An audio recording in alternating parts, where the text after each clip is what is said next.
Hey guys, it's the Gundam Boy, and no musical intro today because we got a little bit longer of a video. So, we're going to be looking at the laser primaries and secondaries. And can we give a little shout out to Taurus, my man who helped me figure out that this whole melee F key thing was a myth by helping me make the little data sheet. And also being my extra pair of eyes when it came to looking at some of this data. Thank you very much, Taurus, and let's keep playing the game together. So, we got the scythe, the dagger, the sickle, and the double-edged sickle. So, we'll get right into it.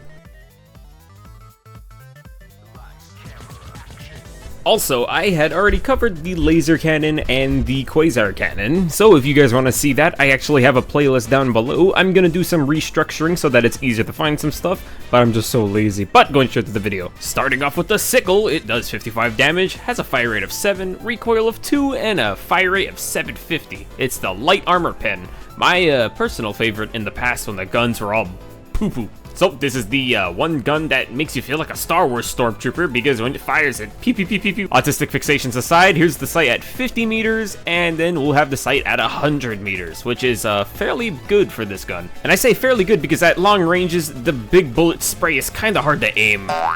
Oh, and I forgot to mention, this gun runs on a heat mechanic. Right here, the fire limit is at 7 seconds, so you can fire this gun for that amount of time before it overheats. Shit, this gun lasts longer than me. And the beauty of this is you don't have to fire it until it overheats. You can just let this thing cool down and start firing it up again. It also has some pretty snappy movement. It doesn't really lag behind. But how does it fare against the bots?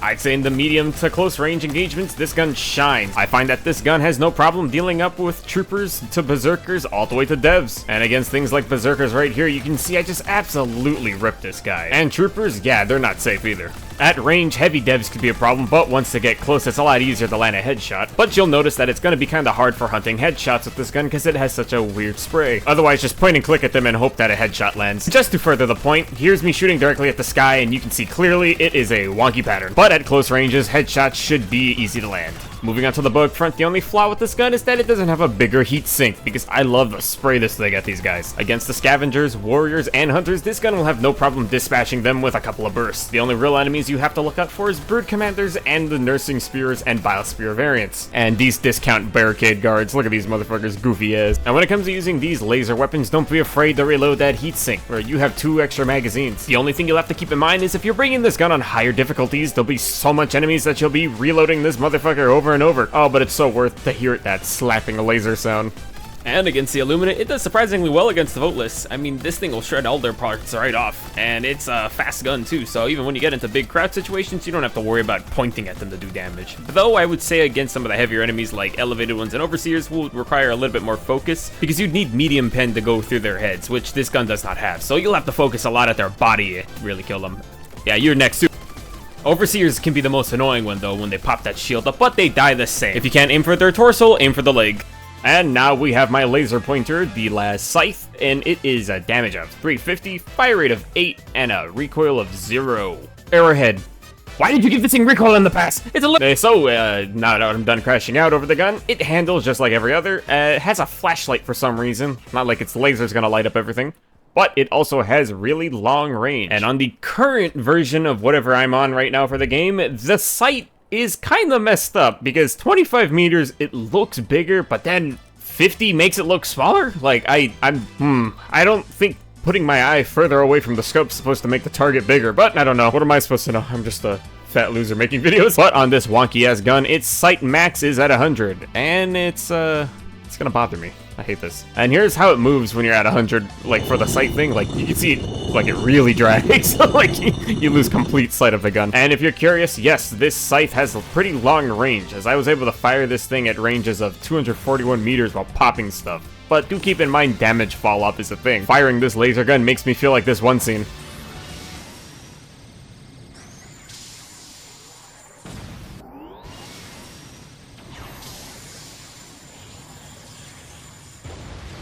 Arrowhead, please give me long-range laser sniper, and my soul is yours. And I'm not talking about you, laser cannon. I'm not wanting you. But on the automaton front, this thing is perfect for hunting headshots, as you can just point and click and their head is gone. So all the Osu players, I expect you to be sniping everybody. Against all the chaff enemies on the automaton front, I feel like this gun does great, though in close quarters combat, I feel like that's when this gun starts to struggle, because you have a time to kill. And a funny recording moment in here, this guy like freezes mid-air and then just thrusts in a direction. The main threat to you with this weapon is going to be Striders and Berserkers that sneak up on you. But against the armored version of Striders, you can actually aim for those rockets and kill them pretty easily. This weapon will only struggle when you get into close quarters combat, as the time to kill when it comes to bigger enemies like Berserkers can leave you in some sticky situations. So try to get some range on them and pop their heads before they come and tickle you. On the bug front, I fucking loathe this gun. I do not want to use it ever again against the bugs. This was the worst experience I've ever had. And yes, you can pop the enemies' heads pretty easily and aiming for all their little chunky bits, but god damn does it hurt to hold down left click when there's a horde of them. Unlike its version of the sickle, you can't just spray and pray this gun left and right. You actually have to get some precision shots, which requires some focus. Brood Commanders, Hive Guards, and the Spears are going to be the most annoying enemy for you to go up against using this gun, because both the Spear and the Brood Commander have a bit more health, and the Hive Guard has that medium plate on his face. On the Illuminate front, this also does surprisingly well, just as much as the Sickle, because I didn't expect me to be doing as much head popping as I was.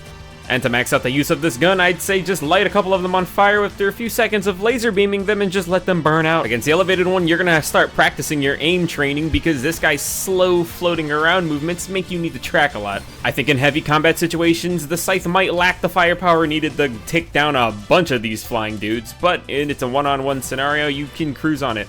Same thing for the Overseer, and I think the only reason why it struggles the way it does is because you're used to head popping with this gun, but the Overseers actually have a harder head than the gun can penetrate. So keep them at a distance and point this laser at them and fire it like you're the gym sniper. Double-edged sickle, we have 55 damage, a fire rate limit of 15, but it's actually infinite if you're okay with the burns, recoil of 2, and a fire rate of 700.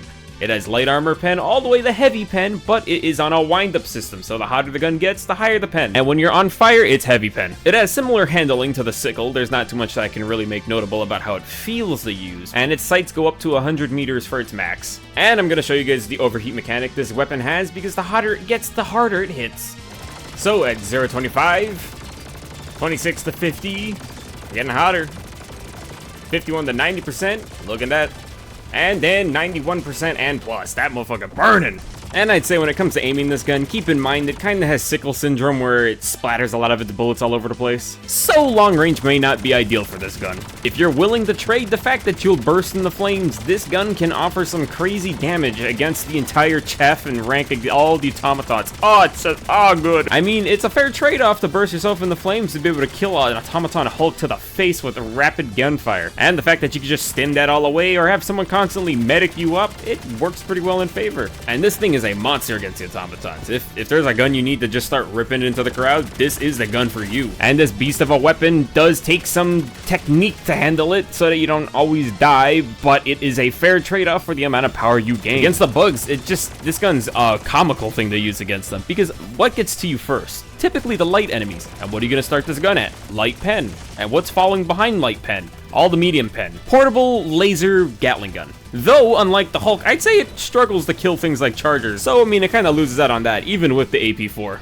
And yes, I did try to challenge the Bile Titan with this laser Gatling, and I was curious how much bullets it would take to kill it, and let me just say I'm never doing that again. Even if you do get the advantage for popping his nutsack and just hugging underneath him, I think I'm gonna run out of stims before I could kill this guy. Oh, look at me, I can fly. Fuck you, I wanna fly, dick. And this gun is the equivalent of the sickle on Road Rage, because this gun can take down all the zombies in the street. And the vote list will start lining up as this gun starts heating up, only means you're gonna shred them just as fast. Taking this gun into maximum overdrive, you will just start slaying everybody. There's nothing that can really hold you down, other than your own weight of your stims and being on fire. And if this gun's already heating up, you can take down guys like Elevated Ones and Overseers with no problem, because eventually you'll be on fire hitting them with heavy pen as they stare in concern. As long as you have this gun overheating, you can take down things like Harvesters by aiming at that sweet leg joint just to knock them over. What are you looking at? And lastly, we have the last 7 dagger, which is basically just a pocket scythe. And I mean, it has a flashlight that matters to you. I mean, fuck, it's a laser pointer. Why does it have a flashlight? It has possibly one of the most annoying sights that I've ever seen next to the Constitution. Like, I don't even know. But if you ever need a pocket pisser, you have this gun to point at your enemies to make them feel real bad about coming to approach you. I'm a homeless man. I'm a But that's the end of my video. Be sure to like, comment, and subscribe. Blah, blah, blah. See you guys.